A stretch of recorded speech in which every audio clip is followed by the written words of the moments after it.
পাখির চোখে এ এক রূপকথার রাজ্য।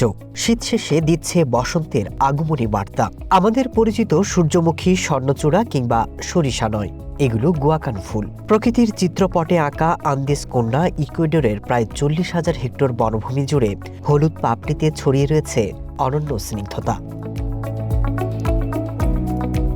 এই ফুল বছরে একবারই ফোটে। জানুয়ারির প্রথম বৃষ্টিতে গুয়াকান গাছগুলো বিছিয়ে দেয় হলুদের গালিচা। ইকুয়েডরের প্রকৃতির রূপ বেড়ে যায় তখন বহুগুণে। মাইলের পর মাইল বনভূমির এই অপরূপ দৃশ্য উপভোগ করতে ছুটে আসেন শত শত পর্যটক। কেউ পায়ে হেঁটে, কেউ ঘোড়ায় চড়ে উপভোগ করছে গুয়াকান গাছের রূপ। súper único, la verdad que এই দৃশ্য সত্যি অসাধারণ। যেদিকেই তাকান দেখবেন হলুদের সমাহার।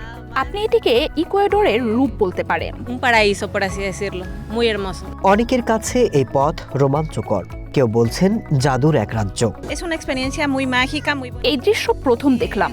আমরা যখন এই বনভূমির ভেতর দিয়ে যাচ্ছি, মনে হচ্ছে এটি জাদুর রাজ্য। bello, hermoso, una maravilla. তবে এই ফুলের রূপ যেন ক্ষণিকের জন্য। মাত্র সপ্তাহখানেক গাছে গাছে সৌন্দর্য ছড়িয়ে ঝরে পড়ে হলুদ পাতাগুলো। Masud Rana, one international desk.